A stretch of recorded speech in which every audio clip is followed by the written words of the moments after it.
জাতীয় ঐক্যের প্রতীক দেশনেত্রী, আমাদের গণতন্ত্রের মা, আমাদেরকে ছেড়ে চলে গেছেন। আমাদের দেশের ইউনিটিকে উনি ধরে রেখেছিলেন এতদিন। উনি এখন আর জাতীয়তাবাদী দলের কেউ না, উনি সারা বাংলাদেশের জনগণের সবার নেত্রী হয়ে গিয়েছেন। ওনার জানাজা আমরা দেখলেই বুঝি যে বিশ্বে যে 4-5টা বড় ফিউনারেল প্রোগ্রাম হয়েছে, তার মধ্যে অন্যতম একটি 3-4 নম্বরে আমাদের দেশনেত্রী বেগম খালেদা জিয়ার এই জানাজাটা অনুষ্ঠিত হয়েছে সাধারণ জনগণের পার্টিসিপেশনের মাধ্যমে। উনি দেশের জন্য স্যাক্রিফাইস করেছেন, গণতন্ত্রের জন্য স্যাক্রিফাইস করেছেন। ওনাকে অনেক প্রেশার দেওয়া হয়েছে, অনেক সুযোগ দেওয়া হয়েছে আপনি দেশ ছেড়ে চলে যান, বাট উনি বলছেন না, আমার এই দেশই আমার শেষ ঠিকানা, আমার বাইরে কোনো ঠিকানা নাই, আমি বাংলাদেশেই থাকবো, বাংলাদেশেই আমার মৃত্যু হবে। উনি ওনার আল্লাহ ওনার সেই ইচ্ছা পূরণ করেছেন। আমরা ওনার আত্মার মাগফিরাত কামনা করি।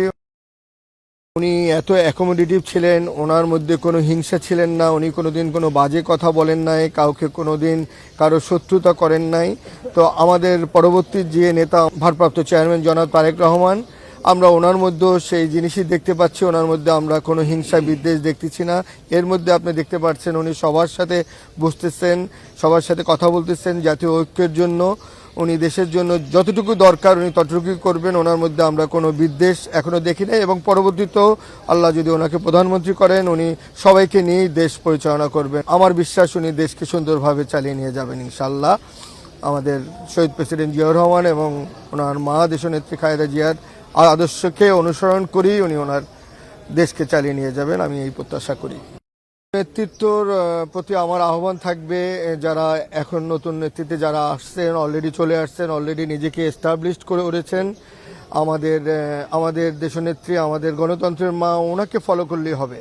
উনি কোনোদিন কোনো কটূক্তি করে নাই, উনি কোনোদিন কারো প্রতি বিদ্বেষ করে নাই, উনি কাউকে জেলে ভরবে, উনি কাউকে এই ভরবে, এটা আমরা কোনোদিন ওনার মধ্যে দেখি নাই।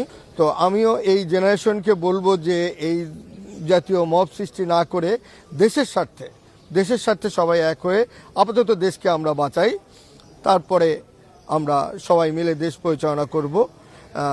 দেশ একটা অত্যন্ত ভালনারেবল সিচুয়েশনে চলতেছে, সো আমাদেরকে ইউনাইটেড থাকতে হবে সবাইকে নিয়ে, এটাই আমার প্রত্যাশা।